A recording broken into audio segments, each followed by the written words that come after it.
I'm going to talk about one of the new lineage decks for sorcerers. Now, lineages are very cool.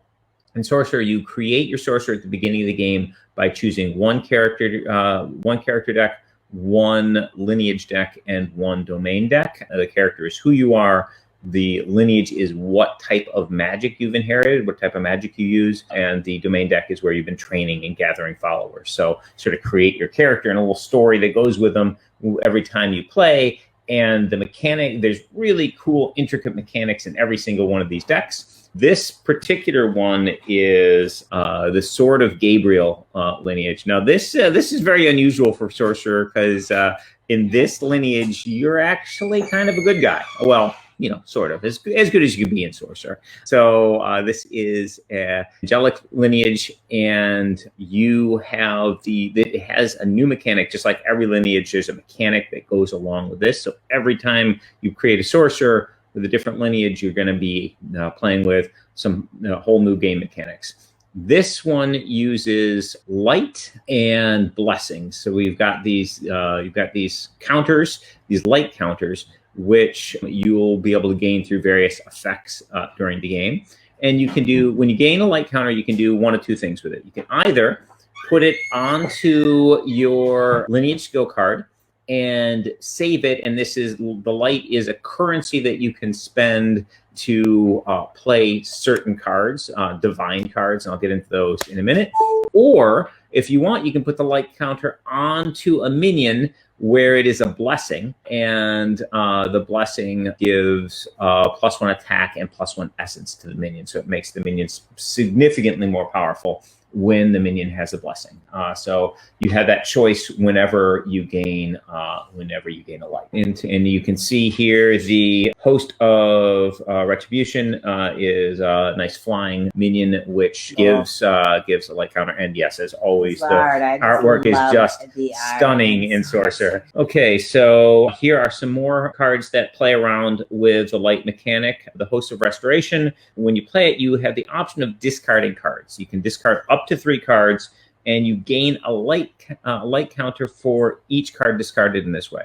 Now, keep in mind, when you do that, you have the option of playing those light counters as blessings. And so you could play this host and gain those 3 light, put them onto the host, and so this guy could be a 6/6. So for only 3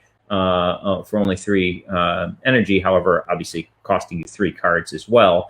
Or you can save that light onto your lineage skill card.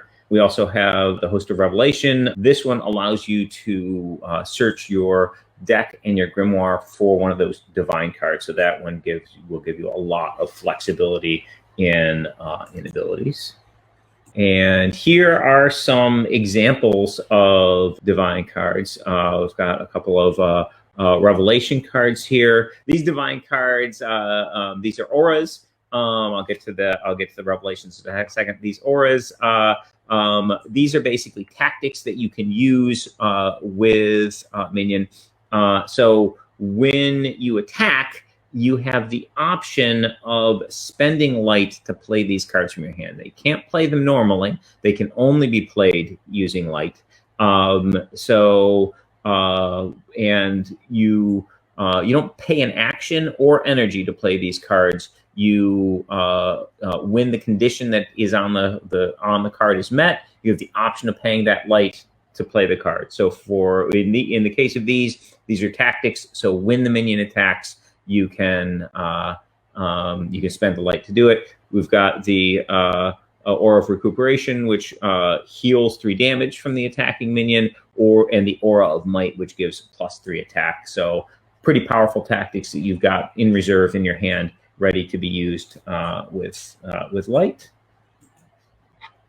Okay, and here are those Revelations I was talking about. So these are basically attached to a battlefield and last for the round. And we've got one that gives +2 attack to your minions and heals them 1 point. And we've got one that reduces the attack on all enemy minions by 1 and also weakens them when they attack. Each of these have a fairly hefty light cost. It costs 3 light to play, but they will stay on that battlefield for the round. So basically, if you've got like 3-4 minions in the battlefield, it's going to be affecting all of them. All right.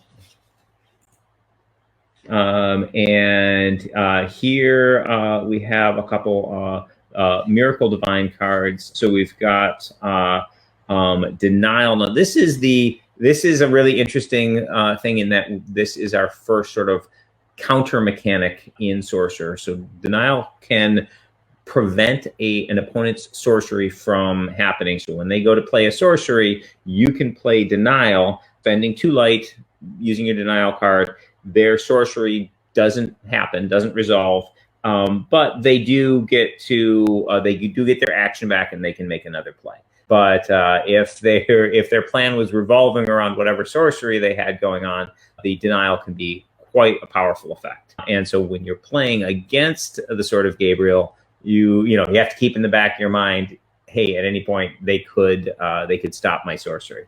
And then we have Angelic Embrace.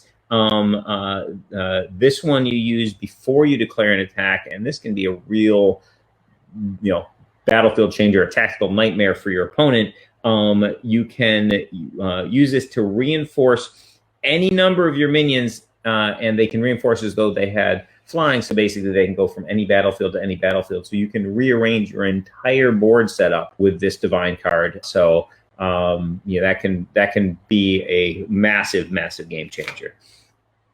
And then finally, we've got a couple more minions. The Zealous Martyr, a little 1/3 minion here, but when you play it, you have the option of weakening it twice to gain a light counter. So basically, you can play it basically as a 1/1 and gain a light counter. And then finally, Rosilla, incredibly powerful legendary minion. When you have her out, whenever you pay a light counter to play a Divine card. So when you get those light counters, you decide, okay, am I gonna put it on my skill card and use it as basically energy for playing these Divine cards, or do I want to put it on my minions and buff them up? So you've got that choice to make. Well, with her out, you get to put the light onto your skill card, and then you play a Divine card. And when you play that Divine card, you can instead of that light going away, that light turns into blessings, and you put it on your minions. So incredibly powerful effect if you can combo that with your Divine cards. So that is the Sword of Gabriel lineage. Whole new mechanics to play around with in Sorcerer, and of course, absolutely gorgeous art in the game. And and interesting that you get to be a good guy. Yeah, I don't know about that.